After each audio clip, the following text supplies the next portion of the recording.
অবশেষে শুরু হচ্ছে সিটিজেন কার্ড আবেদন। কিভাবে আপনারা এই সিটিজেন কার্ড আবেদন করতে পারেন, কারা আবেদন করতে পারবে, কারা আবেদন করতে পারবে না, এই সিটিজেন কার্ড কি, এই সিটিজেন কার্ড কবে আবেদন শুরু হচ্ছে, কিভাবে আবেদন করতে হবে, অফলাইন নাকি অনলাইন, সমস্ত কিছুই কিন্তু আজকে আমরা এই ভিডিওর মাধ্যমে দেখে নেব। তো চলুন বেশি দেরি না করে ভিডিওটা শুরু করা যাক।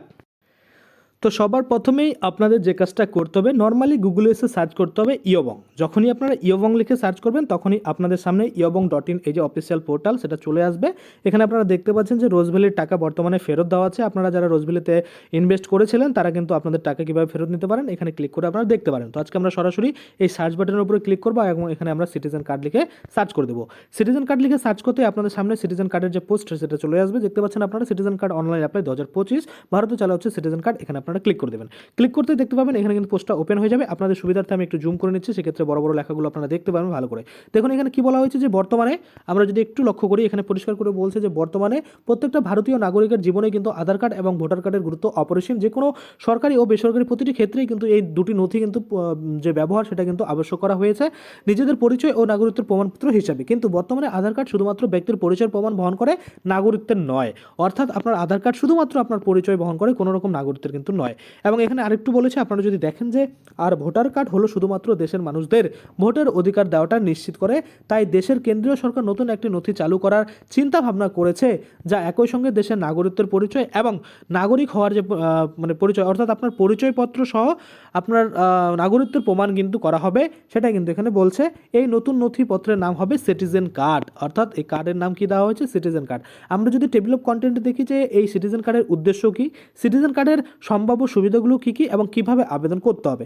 দেখুন এখানে উদ্দেশ্য পরিষ্কার করে 1, 2, 3 করে বলেছে। কি বলেছে যে জাতীয় নিরাপত্তা ব্যবস্থা আইনকে সুরক্ষিত করা বা ব্যবস্থাকে সুরক্ষিত করা, যাদের এই কার্ড থাকবে না তাদের অবৈধ নাগরিক হিসাবে চিহ্নিত করা এবং নাগরিকত্ব নিয়ে আইন সংক্রান্ত যে জটিলতা সেটা দূরী করা এবং যে কোনো সরকারি তথ্য এবং সংরক্ষণ ও ব্যবস্থাপনা আরও সহজ করা হবে এই সিটিজেন কার্ডের মাধ্যমে। আশা করি আপনারা বুঝতে পারছেন। আপনারা দেখতে পাচ্ছেন দুটো গ্রুপ রয়েছে, একটা হচ্ছে হোয়াটসঅ্যাপ, একটা টেলিগ্রাম। আপনারা সম্পূর্ণ বিনামূল্যে এখানে জয়েন হতে পারেন। নিত্য নতুন যে খবর রয়েছে, বিভিন্ন পিডিএফ ফর্ম রয়েছে, আপনাদের যে মনের কোশ্চেন সমস্ত কিছু এখানে আপনারা করতে পারবেন। আমরা যদি দেখি যে সিটিজেন কার্ডের সম্ভাব্য সুবিধাগুলো কী কী, দেখুন সম্ভাব্য সুবিধা এখানে প্রথমত বলেছে যে দেশে সিটিজেন কার্ড চালু হলে আলাদা করে ভোটার কার্ড বা আধার কার্ড সেগুলোর কিন্তু প্রয়োজন অনেকটাই কমে যাবে। দেশের নাগরিকদের তথ্য এক জায়গায় সংরক্ষণ হওয়ায় সরকারি প্রকল্প ও পরিষেবা খুব দ্রুত সুবিধা পাওয়া যাবে, সেটাই কিন্তু বলা হচ্ছে। যাদের কাছে এই বৈধ সিটিজেন কার্ড থাকবে না তাদের অবৈধ বলে চিহ্নিত করা হবে।